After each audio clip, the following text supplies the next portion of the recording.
Bonjour à toutes et à tous et bienvenue dans le programme DataNote, les mondes de la data. Alors, on va parler un peu de jointure et c'est la version corrigée, donc je vous invite évidemment, si vous pouvez, à faire la version interactive du cours par vous-même et on va justement discuter un peu des jointures. On en avait parlé dans un précédent rappel euh, sur les data frames, justement. On va essayer de comprendre un peu plus le concept de jointure qui est transversal à toute la data. On va se rafraîchir la mémoire, on cherche à réaliser une jointure entre deux tables avant de se lancer, hein. L'idée c'était de se rappeler en quelques mots ce que ça nous évoque, la notion de table de données. Donc voici ce qu'on peut dire des élèves. Ce sont des ensembles structurés, des lignes, des colonnes, des enregistrements, des attributs, des entités, des caractéristiques, des valeurs, des tableaux, des grilles, etc. etc. des structures. Voilà ce qui a été dit par différents élèves. Une définition rapide pour nous, c'est que c'est un ensemble de données structurées et mises en relation sous forme de tableaux avec des lignes et des colonnes. Ici, l'objectif du jeu, on a deux tables de données. Ici, la table Zo et la table ZooHits. Globalement, sur la table Zo, on a globalement tous les individus, tous les animaux qu'on a dans un zoo. Donc, on a Zazu le perroquet, Fidji le chien, Poa le serpent, Flipper le dauphin, etc. etc. Dans ZooHits, c'est une autre table qui nous permet tout simplement de savoir ce que mange chaque espèce. Donc, les perroquets, ici, mangent des graines, les chiens mangent des croquettes, les serpents mangent des rats, les dauphins mangent des poissons.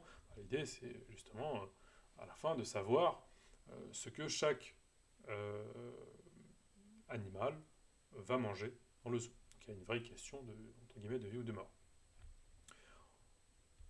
On voit qu'il y a quelque chose de commun entre les deux tables, globalement, c'est que dans les deux tables, ce qu'on avait dit précédemment, c'est que pour faire une jointure, il faut qu'il y ait une colonne en commun. Ici, la colonne en commun, c'est tout simplement la colonne espèce. On voit qu'il y a le même type d'information dedans. Perroquet dans l'un, perroquet dans l'autre, chien, serpent, etc., etc. Pour comprendre qui va manger quoi, on va joindre nos deux tables et on va essayer de jouer un petit jeu pour comprendre un peu la notion de jointure gauche, de jointure droite. Donc pour cela, on va réfléchir par analogie.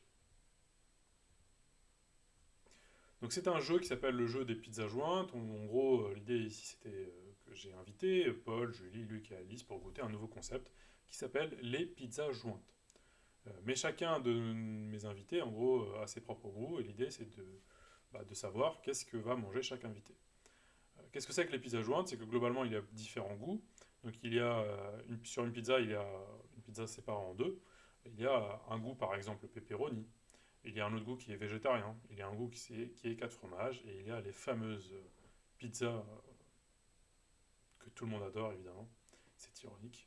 Les fameuses pizzas hawaïennes avec du jambon et de l'ananas. Il faut garder en tête ces analogies, c'est que pour nous, chaque pizza, donc, dans son entièreté, ça va être une table de données, et chaque garniture, ça va être une colonne, comme on peut le voir ici sur notre petit dessin. Ici, l'idée était de savoir, c'est que Paul est végétarien, on lui présente deux pizzas, et c'était de savoir, globalement, qu'est-ce qu'il finit par manger. Et donc, globalement, il va manger tout ce qu'il y avait à gauche, et il va prendre la partie végétarienne sur la pizza de droite, parce qu'il ne mange pas de pepperoni.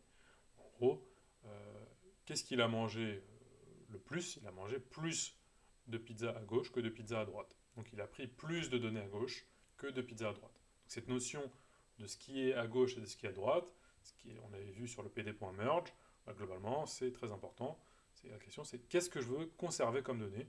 Est-ce que je veux conserver plus de données à gauche ou de données à droite? On a réalisé notre première jointure, on a combiné des données en faisant un choix. Et donc ici, on l'a dit, hein, c'est la pizza de gauche qui a été le plus mangée. Ici, on avait toujours Paul qui est végétarien, on avait deux autres choix de pizza. Donc on a pris ce qu'il pouvait manger, on a pris uniquement ce qu'il y avait à l'intérieur. Donc c'est la pizza qui a été le plus mangée, c'est ce qui a été à l'intérieur. Il ne mange pas la pizza hawaïenne parce qu'il y a du jambon dedans, et dans le pepperoni, il y a aussi du jambon, donc il ne peut pas en manger. Donc ici, on a fait une sélection de nos données. On a pris uniquement ce qu'il y avait en commun entre les deux pizzas. Ici, Julie est omnivore, mais elle déteste la pizza hawaïenne. En gros, on a pris tout ce qu'il y avait à droite, on a pris de la pizza végétarienne à gauche, vous pouvez manger de ce qu'il y avait à gauche. Et là, globalement, on a fait encore une fois une sélection, on a pris plus d'informations, plus de pizza ici, pour nous, de ce qu'il y avait à droite plutôt qu'à gauche. Luc, lui, est omnivore, on a tout pris. Si on veut prendre toute la donnée, on prend toute la donnée. Alice ne mange que du fromage, ben, on a pris que ce qu'il y avait à l'intérieur. Donc c'est ce qui a été, elle ne mange pas de légumes, etc. Elle mange que du fromage. Qu'est-ce qu'on a fait ensemble? On a combiné des données qui nous intéressent, on a vu qu'on pouvait choisir plus de données à gauche ou à droite, on a vu qu'on pouvait choisir toutes les données ou seulement ce qui est en commun entre les deux pizzas. Et donc on l'a dit, pour nous chaque pizza c'est une table. Pour rappel, hein, on travaille dans un zoo et on cherche à savoir ce que chaque animal mange. C'est ça notre objectif. Donc on a nos fameuses deux tables. Donc la première question, quelle colonne est en commun entre les deux tables? Alors, on voit que c'est la colonne espèce, on l'a dit.